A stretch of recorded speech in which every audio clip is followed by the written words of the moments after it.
Поголем број пациенти со покачено ниво на шеќерот во крвта регистрира Центарот за дијабетес при Кумановската болница. Лекарите велат дека вакви компликации евидентирале кај пациенти кои го прележале коронавирусот. Проблеми со шеќерот има и кај граѓани кои никогаш немале никакви компликации. Работат со пациенти од 30 до 80 години. Причина за зголеменото ниво на шеќерот во крвта, укажуваат, може да биде и терапијата со која што се лекувале. Дали е поради самиот вирус, дали и поради терапијава, бидејќи не знаеме дека од ковид има проблем многу со плуќе, со дишните патишта. И сега во многу случаи имам видено дека има многу пациенти се третирани со кортикостероиди. А кортикостероиди се една причина на зголемен шеќер. И поради тоа има многу пациенти кои после отпуштуваат од болница од инфективно одделение, се јавуваат кај нас, некои што уопште немале дијабет, сега имаат последица и појава на дијабетот. Има случаи каде што по некое време се санира се и се враќа на нормала. Нема потребна за терапија. Меѓутоа, еден добар дел останува дијабетот кој мора да се третира цел живот со атишина, па некои и на инзулинска терапија.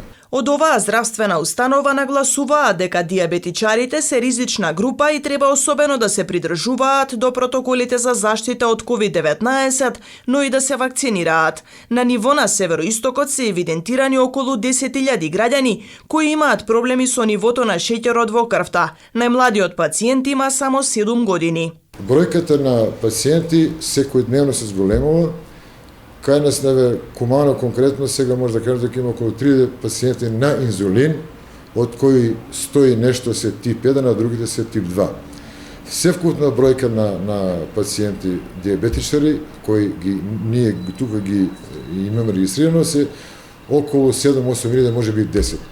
Но светски тренд е, тоа е од тие што се бават со ова работа, велат дека на секој еден откриен, најмалку уште еден е неоткриен. Значи, фактички, кога пресметаме колкава е бројката за нашиот град, е многу голема.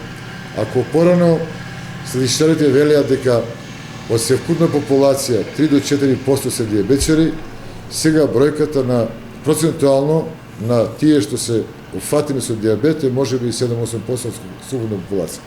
Од Центарот укажуваат дека периодов има подобро снабдување со инсулин, како и поширок избор. Има и такви кои не имаат некои отвори страв од инсулин, иако треба да знаат сите дека еден период, кај некои 5, кај некои можеби 10 години, зборуваме за тие два пациенти, кои можат да се добро регулираат и со перорална терапија, со таблети. Меѓутоа, кога доаѓа до моментот кога веќе нема организмот инзулин резерви и не оди со апчиња, треба да се почне со инзулин.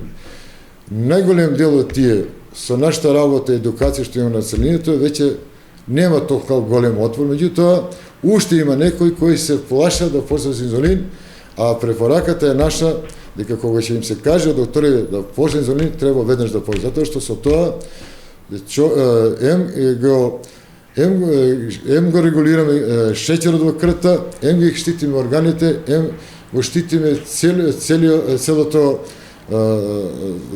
здравствена состојба на самиот пациент. Проблеми велат некогаш има со снабдувањето со лентите, но и тие постојано се набавуваат.